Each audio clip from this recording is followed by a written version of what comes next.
Bom dia, pessoal.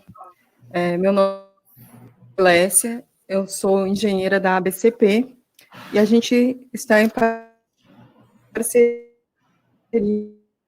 aqui nesse movimento Todos pela Construção e Etos. Então, hoje a gente vai ter como convidado o professor Ângelo Juste, de Recife, diretor da Tecomate, e a gente vai falar hoje um pouco, discutir aí sobre a norma de revestimento cerâmico, o que mudou. Então, Ângelo, muito obrigado aí por aceitar esse convite com a gente, nosso parceiro há muito tempo. Então, aí é com você, Ângelo. Ok, Glécia. Bom, obrigado a você, obrigado a todo mundo que está aí assistindo. É um prazer estar com vocês aqui, né, falando sobre a atualização que aconteceu com a norma de revestimentos cerâmicos. A gente está passando por esse momento aí diferente para todo mundo, né, que está todo mundo, alguns em casa, outros em quarentena, outros, enfim, cada um se virando aí, né, mas acho que a gente não pode parar e nessa tentativa de não parar é tentar difundir conhecimentos. Então, a ABCP sempre saindo na frente nisso aí, né, de tentar passar conceitos novos, e aí a gente vai falar, então, sobre o que teve de novo na atualização da 13.755. Né? Então, é uma norma que ela era originalmente de 1996, e ela foi atualizada agora em 2017, então já não é tão agora assim, né? Já vão aí mais de 2 anos, mas é bom a gente tratar disso. Então, eu vou colocar aqui a apresentação, vocês estão todos vendo. Ok. Então, é isso, revestimentos, o que muda com a nova norma? Essa que é a nossa discussão aqui. Bom, então, primeiro, aquilo que eu estava comentando com vocês, a norma anterior, ela era de 96, né? E o título era esse aqui, revestimentos de paredes externas e fachadas com placas cerâmicas e com utilização de argamassa colante. Procedimento.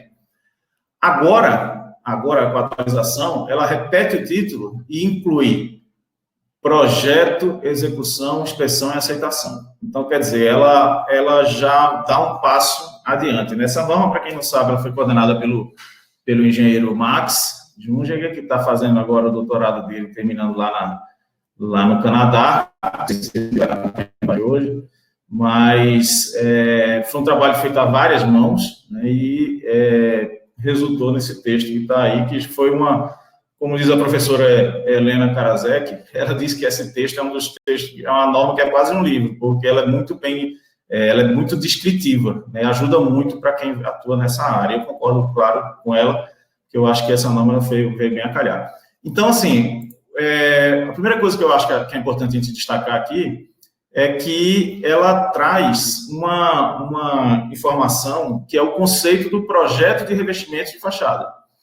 Embora todo mundo saiba o que é isso, né, mas a norma ela prevê a realização, ela recomenda fortemente a realização de um projeto de revestimento de fachada para edificações com placas cerâmicas. Né? Este projeto ele pode ser feito pela própria construtora até, ou por empresas ou profissionais que estejam de fora da empresa, da construtora. Mas recomenda, então, que seja feito esse projeto. E aí traz até uma definição aqui, né, do que seria esse projeto. Conjunto de informações gráficas e descritivas sobre os detalhes construtivos do revestimento cerâmico de uma construção.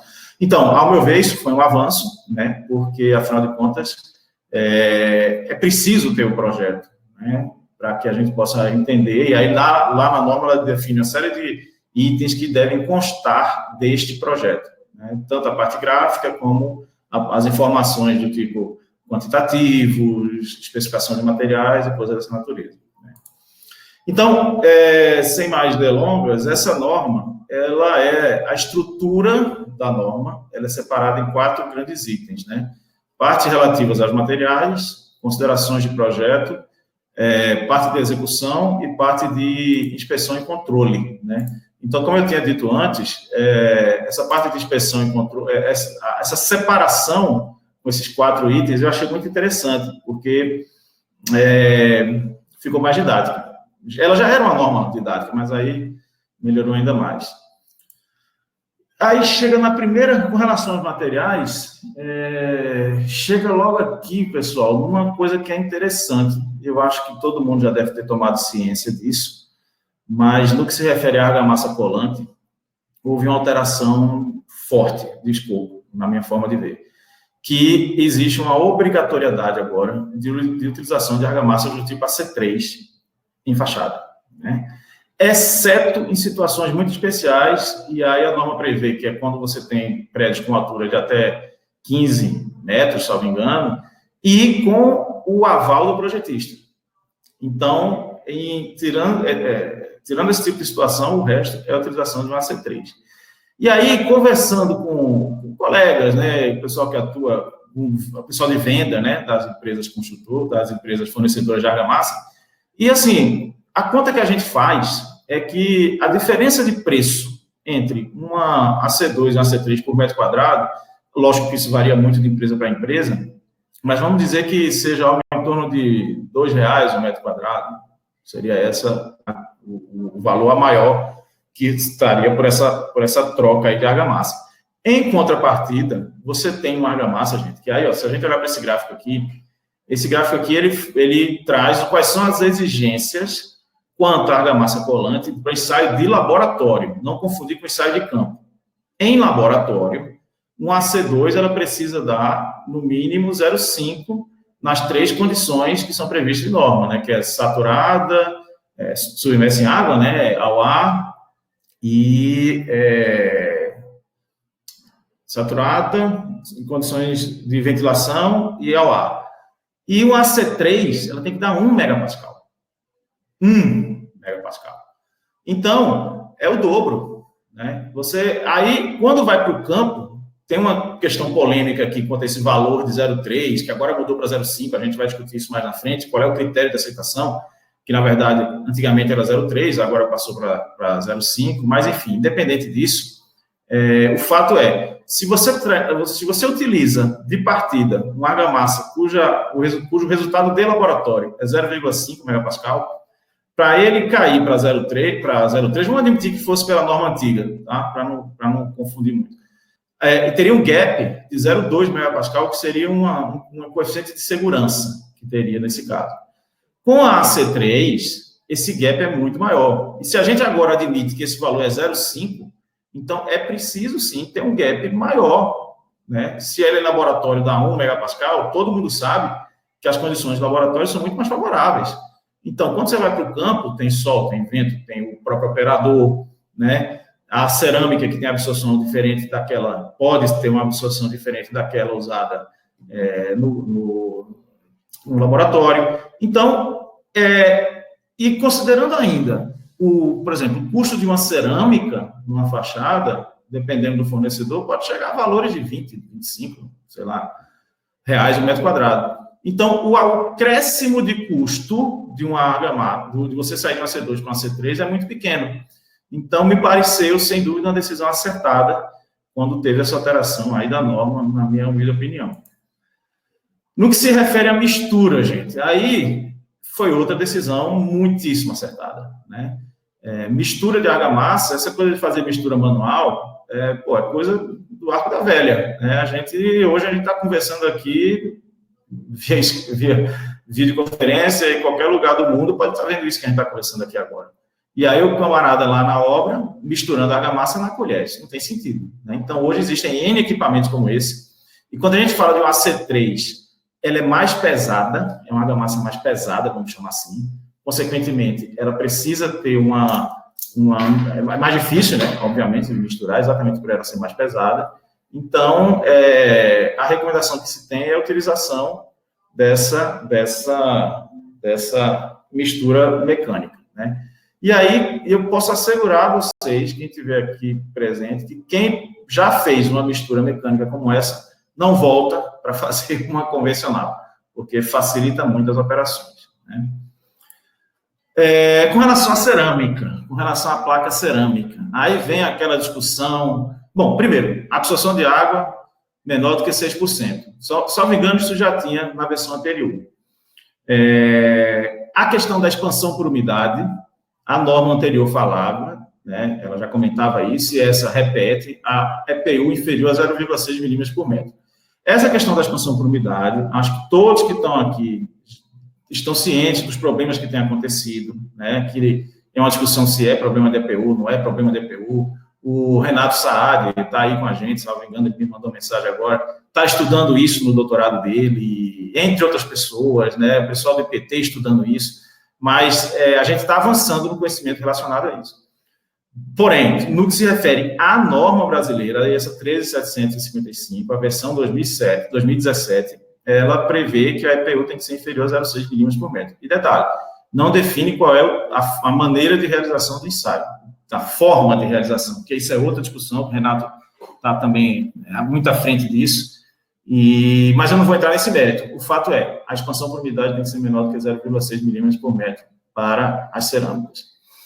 O engobe, né, a versão anterior, ela descrevia que não admitia engobe de muratura no TAR 2.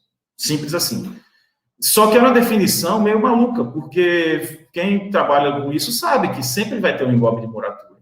Um pouco mais, um pouco menos, dependendo da qualidade do fornecedor, mas tem que ter. E aí a coisa não permite, então era uma coisa para inglês ver, porque você ficava naquela, tá? Se não permite, então ninguém vai poder usar. E aí, agora existe uma definição que é um valor máximo de 30% da EPU. EPU não, desculpa, do engobe. Vou passar aqui, depois eu volto. Então, aqui eu tenho duas imagens de placas, uma com um percentual bem maior de engobe e outra com um percentual bem menor. Eu também não quero entrar aqui no mérito da discussão, assim, não, se limpar, resolve, não resolve, tira esse talco, não tira o talco. Lógico que quando a gente está com os fornecedores, muitas vezes a gente escuta essa informação. Se fizer uma limpeza, resolve do mesmo jeito. Mas, assim, pensando do seu ponto de vista do consultor, é óbvio que é muito mais indicado que a gente utilize uma cerâmica que esteja nesta condição que a gente está vendo aqui do lado direito, que, por fabricação, ela já tem uma quantidade de engobe menor do que essa segunda aqui, né? Ainda que se alegue que possa fazer limpeza, mas, ora, se a norma brasileira, ela define lá que é 30%, eu acho que é mais indicado fazer esse tipo de ajuste. Com relação a tamanho, né? Essa foi uma alteração que, para mim, é marcante também na norma, né? A versão anterior, ela dizia o seguinte, dizia não, porque a norma não fala, né? Mas a versão anterior, ela descrevia o seguinte, que ela era restrita para placas de até 400 centímetros quadrados. Ou seja, placas acima daquilo não estavam contempladas na norma. Então, é uma situação que acontece, às vezes, no Brasil, e você fica meio de calças curtas, como se diz na gíria. Porque se o cidadão fizer um revestimento cerâmico acima de 400 centímetros quadrados, fizesse, naquela época, acima de 400 centímetros quadrados, não é que estaria de encontro à norma. Não era isso. Apenas era uma situação que não estava prevista na norma. Não havia norma específica para placas acima de 400 centímetros quadrados. Isso para fachada, né? Para interna é outra coisa. E aí, essa versão agora, ela contempla o seguinte, cerâmicas entre até 400 centímetros quadrados, você pode fazer a colagem simples, que é a aplicação da cerâmica somente na base, né? Na base que eu falo, no substrato, na parede. Entre 400 e 900, pode fazer com dupla colagem, que é a aplicação da argamassa tanto no TAR 2 da placa, quanto na parede. E acima de 900 centímetros quadrados, aí está descrito assim, condições especiais de aplicação, mas não está definido. Então, essa norma, ela teve uma condição que a gente fica brincando, que ela joga muita responsa, como se fala na gíria, para o projetista. Então, situações acima de 900 centímetros quadrados é possível? Mas tem que consultar o projetista para ver qual é a melhor condição. Então, não é definido em norma o que fazer. E aí é de competência de cada um, de consultor, da especificidade, das condições locais, né, que a gente também não pode jamais desprezar isso, né, a gente está num país continental. Então, eu não posso comparar uma condição de execução aqui em Recife, quando o Jonatas, lá em Belém do Pará, o Jonatas vai fazer uma consultoria, ou, enfim, para uma obra em Belém. Ele me diz que aquela coisa é verdade, chove todo dia. Então, lá se faz cura todo dia. O Papai do Céu manda cura todo dia para ele. Ele é um privilegiado nesse ponto de vista, né? Já Nielsen, lá em Brasília, ou em Goiânia, você vai executar um revestimento em Goiânia extremamente seco. Então, são condições diferentes. O Renato vai em São Paulo, está uma condição, chove, bastante poluição, tem aquelas chuvas mais fortes, enfim, vai para Porto Alegre, é muito frio. Então, essa coisa que a gente tem no Brasil é legal, né, porque a gente aprende muito com diferentes locais, né, de aplicação, mas, ao mesmo tempo, a gente tem que entender as características regionais. Eu sou daqueles que respeitam muito isso, sabe? Então, se eu for fazer um trabalho em Belém, por exemplo, né, eu não vou fazer um trabalho desse sem consultar um amigo, falar com o Jonathan, ver como é que é o esquema lá. Não é por nada, é porque é lógico que as condições de exposição são diferentes. Né, e aí isso se aplica a uma situação como essa de uma placa com mais de 900 centímetros quadrados. Né. Bom, essa aqui é a coisa do engolpe que eu já falei. Com relação ao rejunte, a norma, ela faz menção a 14992, que é a específica para rejunte, que foi, acho que eu não sei se o trabalho do Max, a dissertação chegou a mexer nisso, e aí ela indica o uso de placa de rejunte do tipo 2, né? Existe a AR1 e a AR2, né? Então, essa é do tipo 2. E, com relação à largura, tem um detalhe que é o seguinte, para placas cerâmicas, a recomendação é algo em torno de 5 milímetros. E para pastilhas, a norma define assim, conforme definição do fabricante. Minha opinião pessoal, Ângelo, em particular, é que isso é uma coisa meio complicada, porque eu suponho que essa situação aí seja com aquela condição onde você tem aquelas cerâmicas tipo Bell Point, né, que são coladas, aqueles caderninhos, que tem uma série delas coladinhas assim. E aí, lógico, você não vai pegar a cerâmica que está colada e cortar para garantir os 5 milímetros. Então, admite-se que vai usar o que o fabricante manda. Mas, por outro lado, se o cidadão lá, se o fornecedor entregar um conjunto de placas dessa, que esteja aí com, vamos dizer, 3 milímetros de espessura, é muito pouco, na minha opinião. A fachada é muito pouco. Eu acho que deveria ser pelo menos de 5 para cima. Mas o meu papel aqui é dizer, nesse caso, o que teve de alteração e está expresso dessa forma. Ok? Bom, com relação ao projeto agora, né? Falamos sobre os materiais, com relação ao projeto agora, o que tem? Bom, houve algumas alterações relativas à espessura, né? Ficou muito bom isso. Eu achei, particularmente, que ficou muito bom, né? Vocês estão vendo essa imagem aí, que é uma aberração. Né? Você imaginar um prédio que tem, aqui é o tijolo, e ele está com 21 centímetros de espessura. É um negócio inaceitável, né? Mas é real. Essa é uma foto aqui perto da minha casa. Então, e não é exclusividade aqui de perto da minha casa, isso tem no Brasil todo.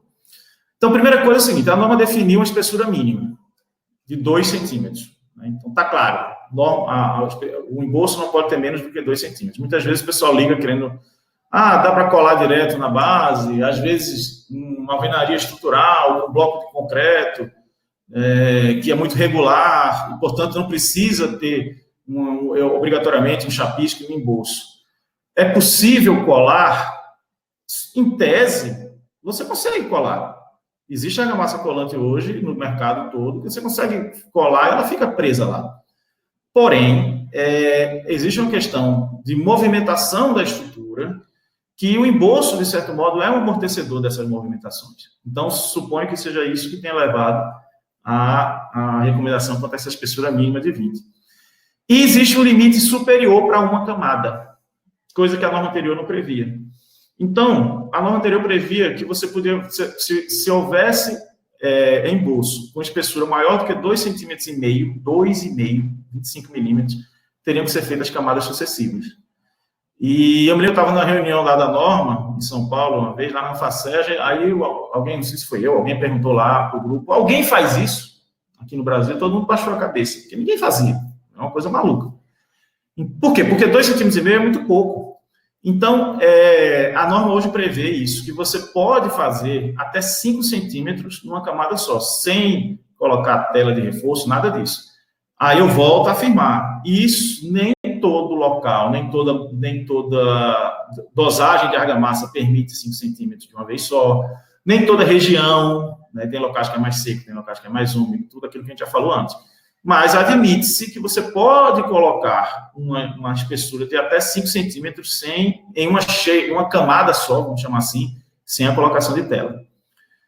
E também admite o seguinte: a espessura máxima admitida para revestimento cerâmico de fachada para o emboço é de 8 centímetros. Está claramente definido lá. Caso a espessura esteja acima disso, a norma prevê o seguinte: consulta o projetista. Aí o projetista tem que fazer das tripas coração aí para dar um jeito nessa história, né? Eu não sei exatamente quem é que está aqui agora, mas muito provavelmente deve ter algumas pessoas que já se depararam com situações como essa, né? Você tem uma espessura de 12, 15, 20, e aí como é que fica, né? Quando um construtor chega para mim e fala um negócio desse, o cara chegou já para mim, não, essa obra aí que eu estou mostrando não era uma obra que eu estava trabalhando, mas o cara já chegou para mim e falou: eu tenho uma espessura aqui de 15, o que eu faço? Como é que eu faço a junta? Eu falei: cidadão, bote um revestimento não aderido, tira essa cerâmica, tira essa massa. Tira o que eu falo, ele não usa, né? Porque ele daí ia fazer. Com a norma agora fica mais fácil, porque fala lá que é 8 centímetros no máximo. Acima disso, consulta o projetista. Eu, como projetista, não recomendo, né? Enfim. E aí, quando você tem espessuras, então vamos supor que tenha lá os 8 centímetros. Como você só pode fazer 5 centímetros de uma chia só, passou disso, né? Se tiver 8, tem que fazer 2 camadas. E aí, a segunda camada tem que ser reforçada com tela. Tela é um caso à parte que a gente vai comentar daqui a pouco, ok? Com relação às juntas, juntas horizontais a cada pavimento, no máximo a cada 3 metros, recomenda-se na zona de encontro do fundo da viga com a alvenaria, como já era na versão anterior, juntas verticais a cada 6, largura de 15 milímetros, fator de forma 1 para 1 ou 1 para 2, a depender do fornecedor. E aí tem um detalhe interessante: espessura mínima no ponto mais crítico, 6 milímetros. Eu vou passar o slide aqui para explicar 2 coisas que eu achei muito interessantes que a gente teve de alteração na norma. Primeiro é o seguinte, gente, vamos olhar isso, acho que não sei se todo mundo consegue acompanhar, porque eu estou passando o slide aqui em cima. Mas, vamos dizer assim, no meio, aqui, onde fica o selante, em nenhum ponto, esse selante pode ter menos do que 6 milímetros. Está previsto em norma isso, não pode ter menos do que 6. Qual a importância disso? É porque, às vezes, quando o operário vai fazer o acabamento da junta, ele deixa isso aqui muito abaloado. Consequentemente, acaba ficando uma espessura muito fininha de selante aqui. E isso pode dar problema depois. Para efeito de perícia, então, quem trabalha com perícia, né, e não é só pela perícia que pode dar problema mesmo. É um ponto passível de entrada de água, né? Então, isso é uma coisa que eu achei legal. Outra coisa que ficou muito claro agora na norma é que o corte, pelo menos o desenho está demonstrando que o corte deve alcançar a base, né? Então, a versão anterior não deixava isso tão claro assim. E eu já participei de casos de obras em que o cidadão foi fazer uma perícia lá, não sei se tem algum perito aqui também, e aí o perito vai lá, investiga e informa que havia um erro, porque o corte não havia alcançado a base. Pela versão anterior, na minha forma de ver, isso era contestável, né? Até do ponto de vista técnico, eu acho que se você faz um corte que alcance pelo menos 2/3 da espessura do emboço, já é suficiente. Isso é opinião pessoal. Mas a norma, ela, pelo desenho que está aqui, ela demonstra que o corte tem que ser feito até a base. Então, gente, sugiro a todos que façam o corte até alcançar a base, para evitar problema. Então, corte até a base, espessura mínima de 6 milímetros, ok? Então, aqui é só uma imagem de uma junta vertical, uma junta horizontal, uma junta vertical, só para ilustrar. Aí vem a história das telas, né? Tela é outro objeto de muita discussão, existem alguns que defendem, outros que não. Eu ainda não me convenci que não precisa, eu sou do tipo da galera que ainda é a favor da tela, né? E a tela, ela é indicada na norma, aí minha opinião pessoal é norma, ela é indicada quando você tem essa espessura acima de 5 centímetros, portanto, se você tiver os tais 8 que eu falei, a primeira camada não precisa de tela e a segunda precisa da tela essa que fica ancorada lá na base, né? Então, essa é uma condição onde se usa a tela, e a outra condição é onde seja passível de fissuração. E aí cada projetista define a sua posição. Eu, particularmente, entendo que você não pode especificar uma situação de reforço num prédio com 4 andares gordo, um índice de desbeltez pequeno, comparar com prédios de 40, 50 andares fininhos, né? Então, como critério de partida, eu, como projetista, eu defino, um dos meus indicadores é o índice de desbeltez do edifício. Acima de 6 é alto, de 4 a 6 é médio, abaixo de 4 é baixo. Então, acima de 6, a gente adota uma condição de maior quantidade de telas. De 4 a 6, o índice de desbeltez usa uma menor quantidade, acima de 4 e abaixo de 4 usa só em casos muito específicos, né? Mas, enfim, isso é opinião pessoal da norma. A especificação é a seguinte: a malha é uma malha quadrada, que isso era outra polêmica, que a norma anterior não era muito legal com relação a isso, e o pessoal acabava usando todo tipo de tela, e agora a norma prevê essa tela, que era a tela que muita gente já usava, que é uma tela que foi estudada até, se eu não me engano, com o Jonas, professor Jonas, lá na USP, há alguns anos atrás. Então, é a malha quadrada, de 25 por 25, um fio com a bitola de 1,24, né, de diâmetro, e a galvanização aí também para a questão de durabilidade. Tá? E essa versão anterior. A versão anterior, ela previa que tem que fazer uso de reforço para espessuras acima de 25 milímetros. Tem que ter camadas sucessivas acima de 25 e uma tela, olha lá, uma tela metálica com fio de diâmetro igual a maior do que 2 milímetros e malha com abertura de 5 por 5. Isso era o que a norma previa anteriormente, mas ninguém usava, até porque não tinha essa tela no mercado. Ou se tinha, era muito difícil de achar. Outro avanço foi a proposição do painel teste. Então, muita gente já fazia isso, mas agora está descrito na norma.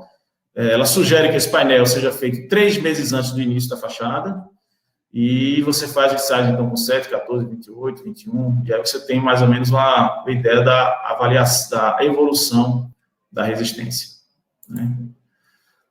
Com relação à execução agora, já indo para mais no final, com relação à execução propriamente dita, o que teve de algumas alterações da norma? A cura úmida, né, que isso é um negócio importantíssimo, né, sobretudo, tanto para chapisco quanto para embolso, quando você tem uma região com temperatura elevada, com umidade baixa, excessiva ventilação. Então, de novo, nem toda região, nem todas as cidades do Brasil tem essa condição de baixa. Assim, se tiver baixa umidade, é recomendável fazer isso. Se tiver temperatura alta, é recomendável fazer. Lá em Belém, eu acho que Jonatas não precisa nem fazer isso, né? Porque o Papai do Céu faz para ele. Mas a gente aqui, em Recife, por exemplo, que tem muita ventilação, muita insolação, aqui no Nordeste como um todo, né? Então, a cura úmida é sensacional. Tem um trabalho feito pela professora Vanessa Silveira Silva, lá da Federal da Bahia, que trata disso, e aí é muito claro, a cura é uma coisa simples, né? Tá certo que essa imagem aqui é para um ambiente interno, mas você pode fazer uma cura na fachada, funciona muito bem, os resultados são excelentes. Antes de aplicar cerâmica, se recomenda molhar a base para locais com temperatura superior a 30 graus centígrados. Então, é uma recomendação que a gente acha que é interessante também, que foi colocada, e molhar as juntas antes da aplicação do rejunte. É outra recomendação interessante, que foi acrescida, né? A preparação da base. Essas fotos aí foram, não sei se ele me deu ou se eu roubei. O meu amigo Nielsen Alves, lá de Brasília, né? Acho que eu roubei dele. Mas essa questão da limpeza da base, né?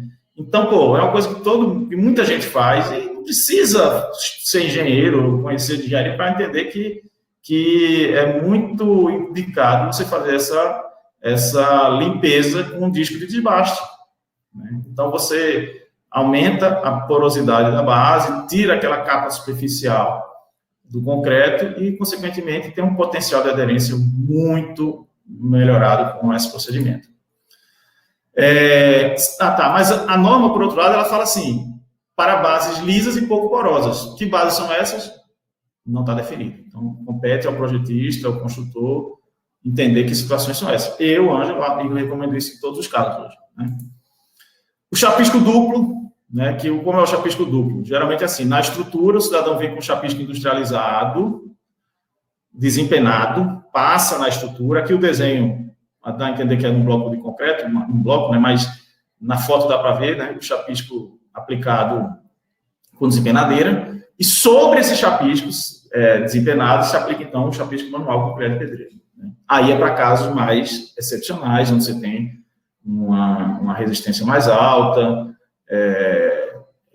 enfim, são condições excepcionais. Né? Mas há muitos casos onde a gente faz isso aqui também. Tá?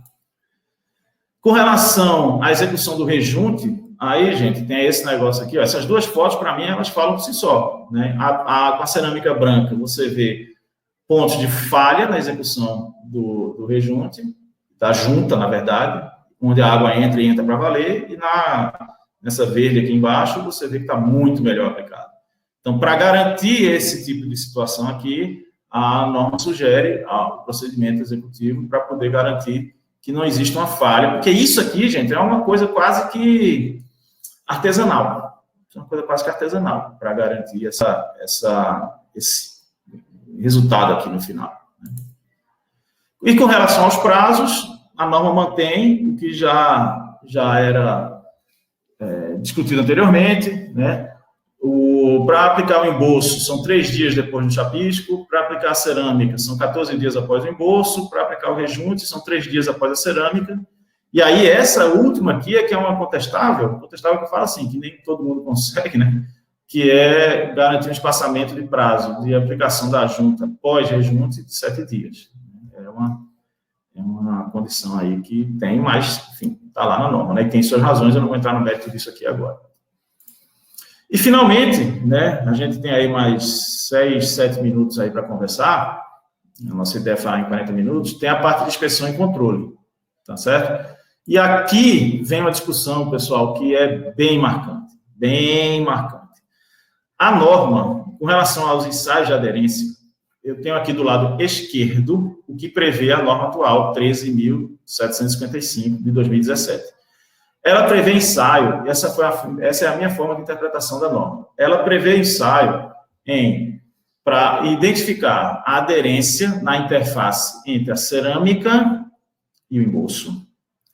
E prevê ensaio superficial do embolso, que não é aderência, porque a aderência pressupõe a ligação de uma camada com a outra. Então, é a resistência superficial do embolso.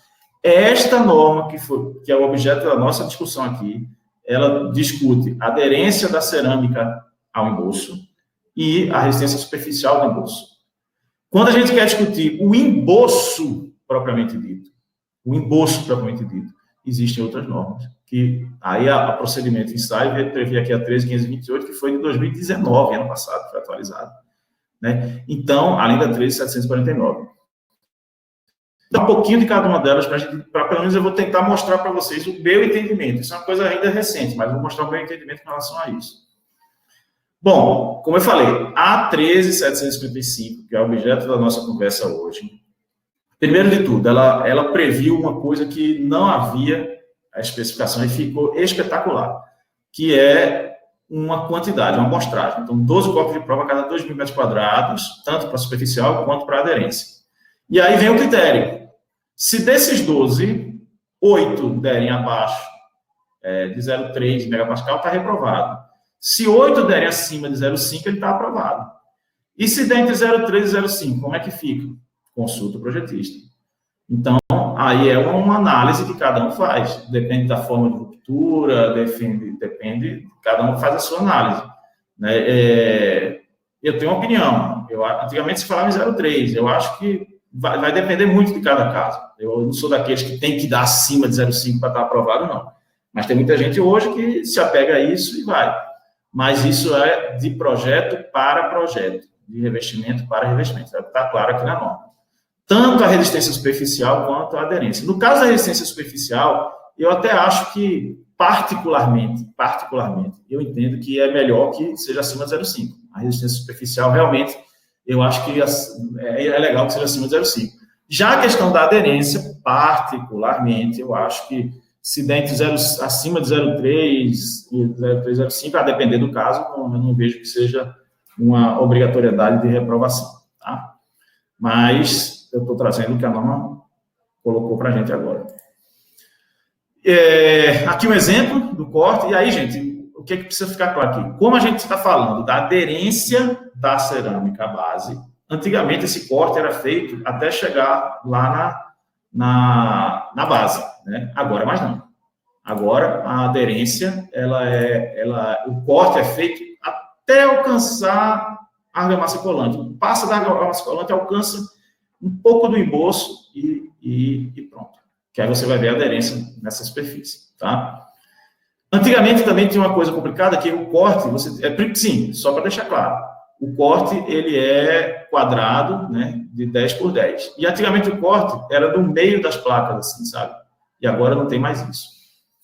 Bom, e a resistência superficial simplesmente é feito um arrancamento sem cortar. Simples assim. Você não corta o emboço. Cola a plaquinha e arranca. Tá?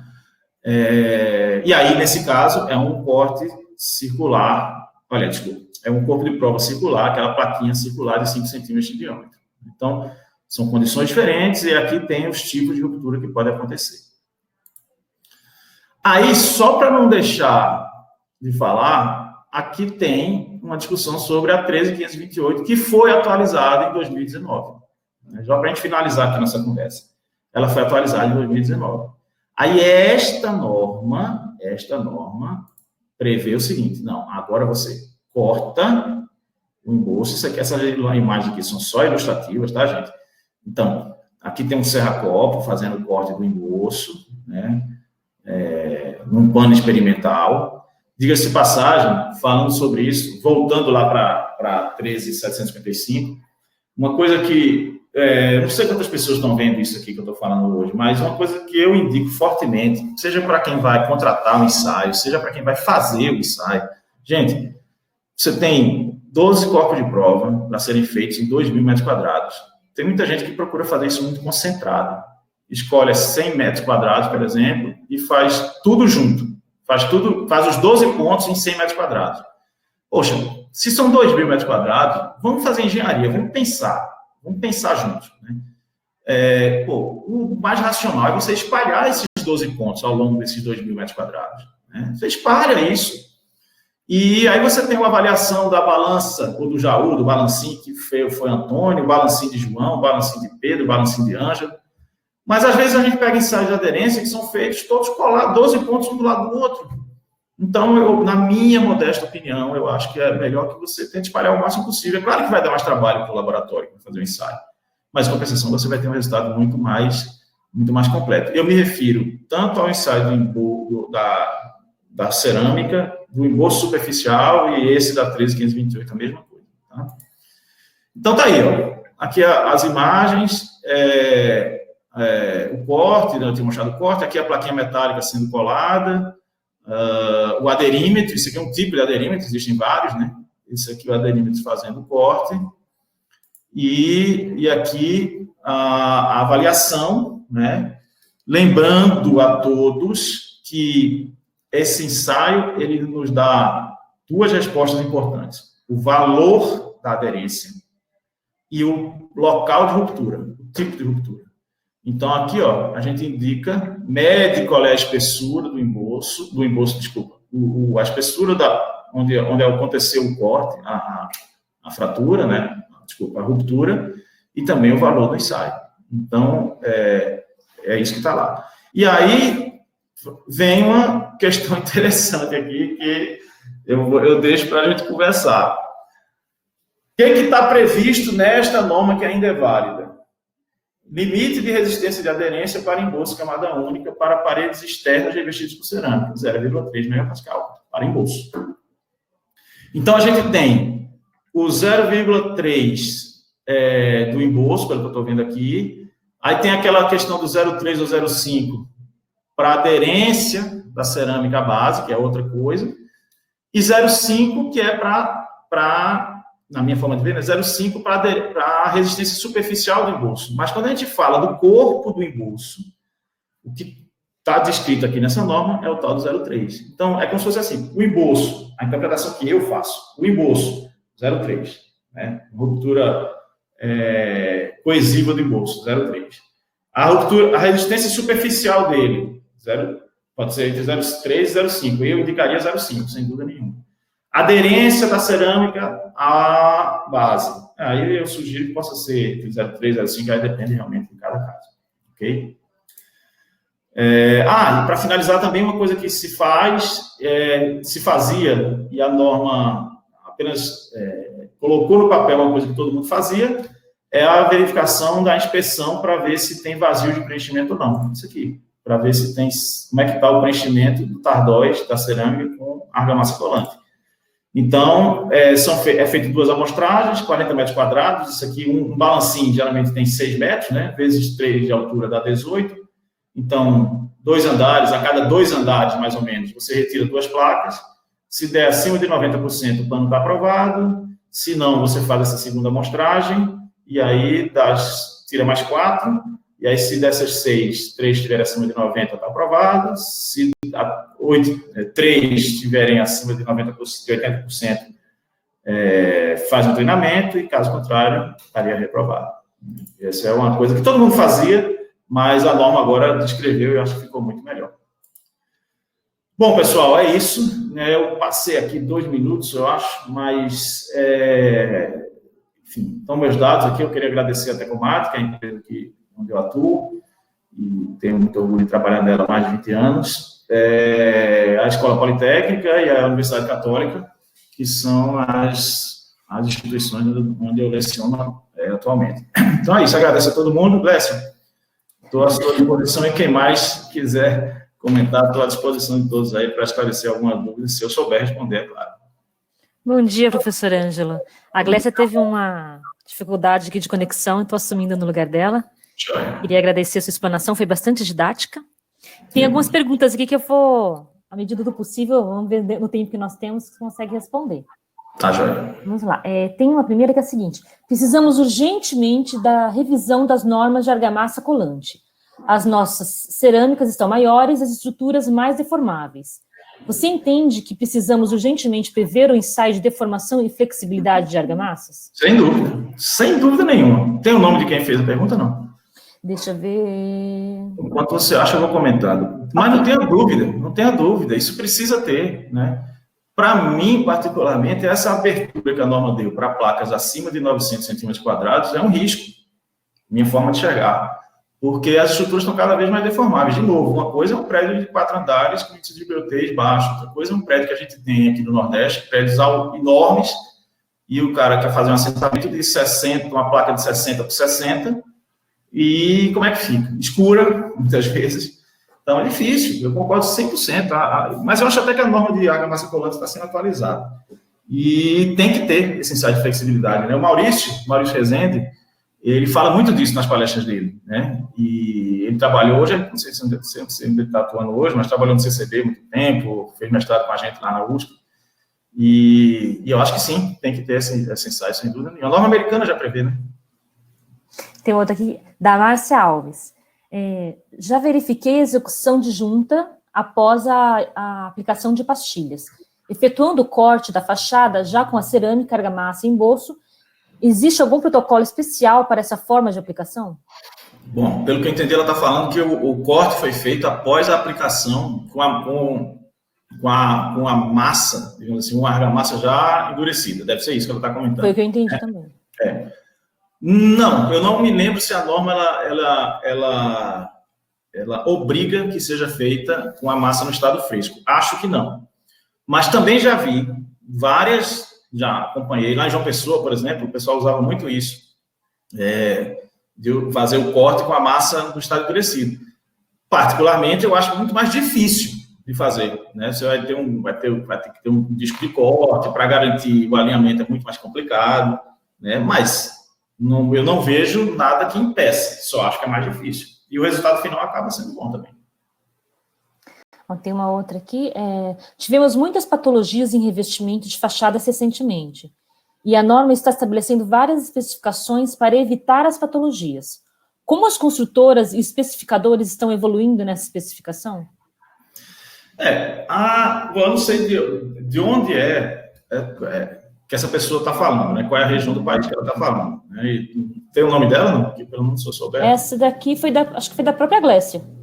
Glécia? Porque, na verdade, assim, eu posso dar um relato de onde eu atuo. aqui no Nordeste, mais notadamente em Recife, né? Porque vê, no final da década de 90, havia uma... Primeiro que o Nordeste usa muita cerâmica em fachada, talvez seja a região do país onde se usa mais cerâmica em fachada. E deu muito problema, dava muito problema com cerâmica aqui. Então, a norma é de 96, a primeira versão é de 96. E a partir do surgimento da norma, eu atuo no mercado, né, nessa empresa do Tecomate, e o que eu percebo é o seguinte, que quando as pessoas contratam, os construtores contratam para fazer um projeto, não é só o projeto em si, isso denota, a realização do projeto, a elaboração do projeto, denota uma grande preocupação que as construtoras têm para fazer aquilo dar certo. Então, depois da norma, falando do nosso mercado aqui, claro que tem problema ainda, tem algum descolamento, mas houve uma redução sensível na ocorrência de problemas. De novo, não é porque a partir de então todo mundo começou a fazer projeto, não, mas tem uma norma, tem uma discussão, tem uma preocupação, treinamento. Os fornecedores de argamassa, principalmente argamassa, mais até do que cerâmica, os fornecedores de argamassa melhoraram muito. Não que os de cerâmica não melhorassem, mas a gente não tem muito problema com cerâmica, para ser franco. Agora, a argamassa colante é problema. Era problema. Né? E agora, aí, de uns tempos para cá, melhorou muito. Então, isso são passos que vão sendo dados. A atualização dessa norma é mais um passo. Né? Reduz tudo, não, mas comparar com o que já foi antes, a gente está bem melhor. Evolução é importante. Tem uma da Stefane Vitorino. Ângelo, a espessura de 5 centímetros, não temos os riscos no processo manual de aplicação. Termos as famosas falhas de não encontrar o aperto das conchas formadas pela colher. E temos pontos falhos e deficiência de aderência? Bom, Stefano, beijão para você, minha querida. Veja, na verdade, assim, claro que não é tão fácil aplicar 5 centímetros de espessura de emboço em qualquer lugar, né? Mas, quando eu falo qualquer lugar, não é região do país, não. Estou falando assim, seja interno, seja externo, seja teto, o que for. Em uma aplicação manual, mais ainda. Porém, uma boa argamassa, e aí a gente sabe o que é uma boa argamassa. É uma argamassa bem formulada, e aí, de novo, opinião pessoal, uma argamassa com uma boa cal, né, uma proporção adequada, você consegue dar uma liga para a massa que ela, e dependendo das condições de posição, você consegue fazer 5 centímetros de massa. Aqui em Recife, vou falar do meu mercado aqui meu não, né? No mercado que eu atuo aqui em Recife, eu posso assegurar a vocês, num dia como hoje, ensolarado, tal, com uma ventilação boa, se eu disser para o cara que ele vai aplicar, e tiver um desaprumo de 8 centímetros, se eu disser ao cara que ele vai aplicar uma de 9, vamos supor, eu dissesse a ele que ele vai ter que aplicar 3, 3 e 3, ele ia dizer que ia fazer isso. Mas quando eu voltasse lá, ele ia ter aplicado uma camada de 5 centímetros. O pedreiro ia fazer isso. Porque ele consegue fazer isso. Com uma massa boa, ele consegue. Pode ser que fique uma falha aqui e ali, você tem que orientar aquilo que a Stefane falou, de ter um bolsão, né, um trecho com a maior... que é como se fosse uma raquetada que você está dando, né? Então, um trecho no meio da chapada, ela tem uma energia no meio da chapada maior do que na borda, né? Mas aí para isso que se faz o squeeze flow, né? Exatamente para garantir que ela vai ficar toda prensada ali. Mas, sim, eu entendo que pode, assim, não é tão fácil, mas dá para fazer eu acho que o segredo aí é uma boa argamassa. Vamos lá. O Carlos André Siqueira, ele quer saber o que a norma fala sobre a impermeabilização da junta de movimentação. Pois essa discussão é a seguinte, havia uma corrente, né, há projetistas que preveem a colocação da impermeabilização do trecho da junta, né, você colocar algum tipo de produto impermeabilizante lá. Se vocês viram na apresentação, não tem essa previsão. Então, isso fica a critério do construtor, né, e do projetista, colocar ou não essa impermeabilização no fundo da junta. Mal não faz, lógico que mal não faz, mas na minha forma de ver, o mais importante é você garantir que essa água não vai entrar. Porque se essa água entrar, né, ela vai ficar ali acumulada, e aí, vamos supor, um impermeabilizante, por melhor que ele seja, ele tem uma vida útil limitada. Então, e aquele ponto é um ponto passivo de movimentação da estrutura. A junta existe porque ali é um ponto onde pode ocorrer uma fissura. Então, se houver uma fissura, o impermeabilizante que se coloca ali, ele vai ajudar até a página 10. Não vai resolver tudo. Se tem uma fissura muito grande, não tem impermeabilizante que resolva. Então, talvez por isso a norma não obriga o uso da impermeabilização ali no fundo. Se quiser usar, usa. Mas não é obrigatório, entendeu? Então, tem projetistas que usam e outros que não. Vamos lá. O Leonardo Coimbra, ele fala, sua expectativa de desempenho nos subsistemas de base cimentícia com a revisão da norma de cimento. Qual é a sua expectativa? Bom, eu não sei exatamente qual a dúvida principal dele, mas uma coisa que se comenta muito é com relação aos tipos de cimento, né, previsto no Brasil. Se pode usar todo tipo de cimento para fazer revestimento. Minha indicação é a seguinte, e aí eu faço uma indicação com base em outros pesquisadores e tal.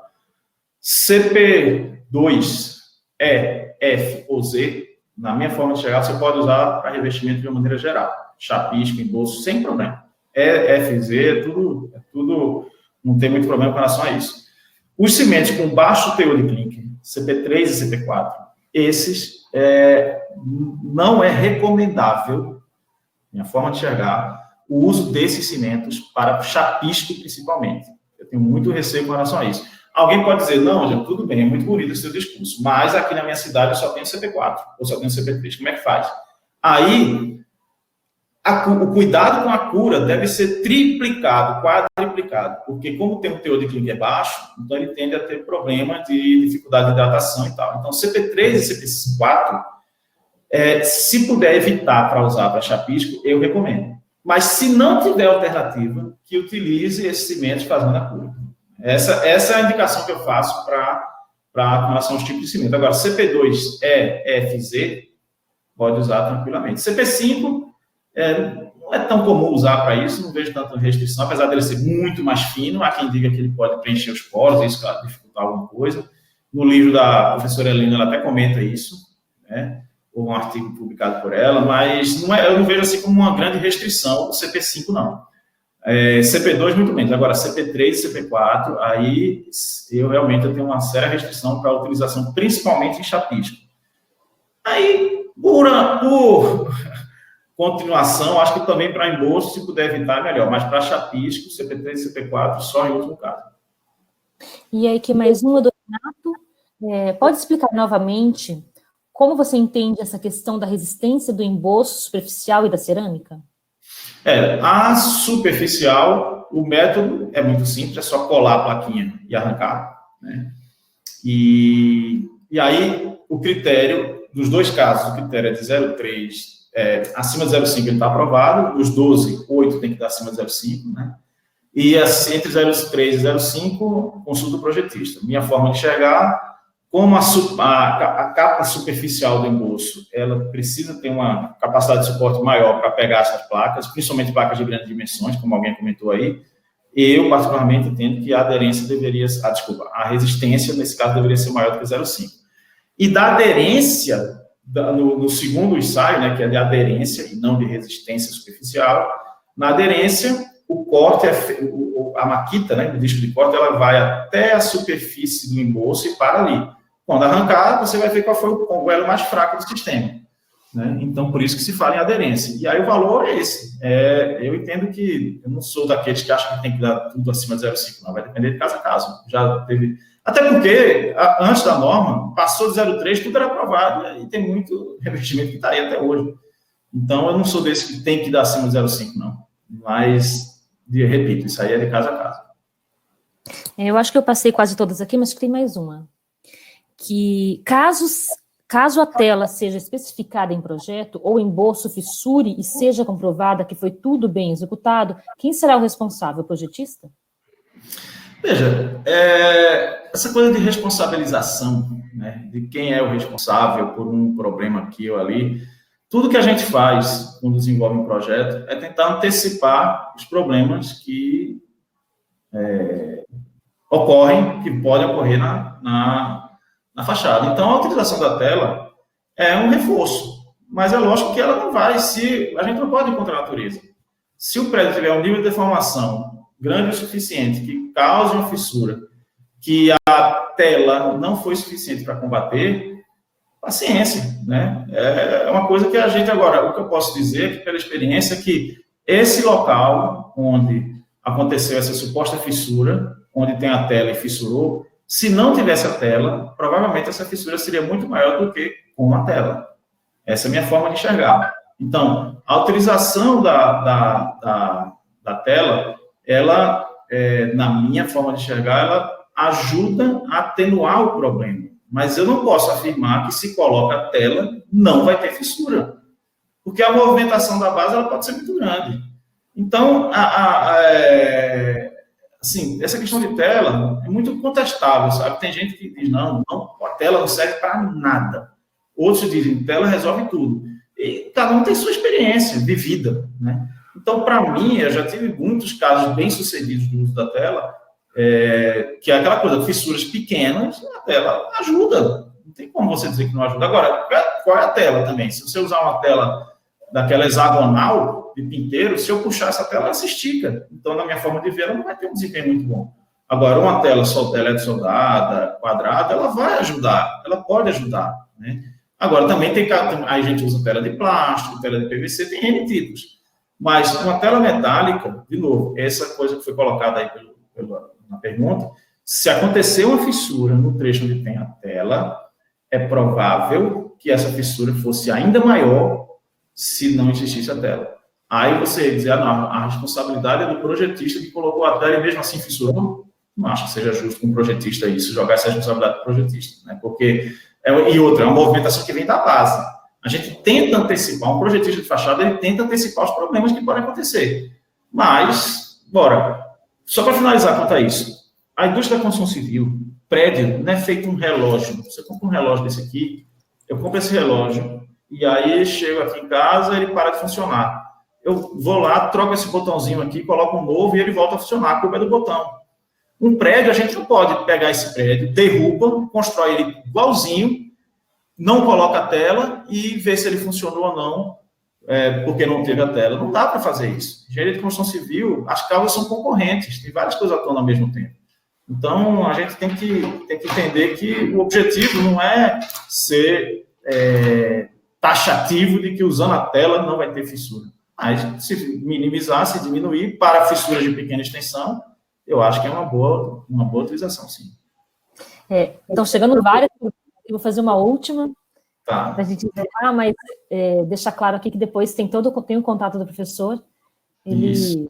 pode entrar em contato por e-mail, né, professor, que o senhor tira as dúvidas. Eu vou fazer a última aqui do Jonatas Moraes. Ângelo, você disse que recomenda distribuir os 12 corpos de prova em 2.000 metros quadrados, mas uma norma diz que, para o lote, como características de aplicação, é determinante para a formação do lote. Como medir isso, por exemplo, em 10 balancinhos executados em datas diferentes? Veja só, nesse caso especificamente, eu não quero nem me ater muito a texto de norma. Nesse caso, eu acho que a gente tem que se ater a bom senso na engenharia, né? Bom senso que o professor Joaquim Corrêa, que era o nosso mestre aqui na engenharia civil aqui de Pernambucano, ele dizia muito isso, porque engenharia é bom senso. Então, se você tem uma área de 2.000 metros quadrados para fazer 12 pontos de arrancamento, e você fizer espalhado, né, e tenha um rastreamento de quem é que fez aqui, qual foi o lote, tal, você consegue ter uma variação muito melhor. E aí é feito um exame médico. Minha forma de ver, isso é feito um exame médico. Qual é a lógica? A gente faz 12 pontos em 2.000 metros quadrados. Aí, se for grosseiramente, é assim, eu vou pegar os 12, descarto os 4 mais baixos, se os 8 derem acima de 0,5, aprovou. Pronto, essa é o que a norma, se a gente for ver só a norma, seria isso.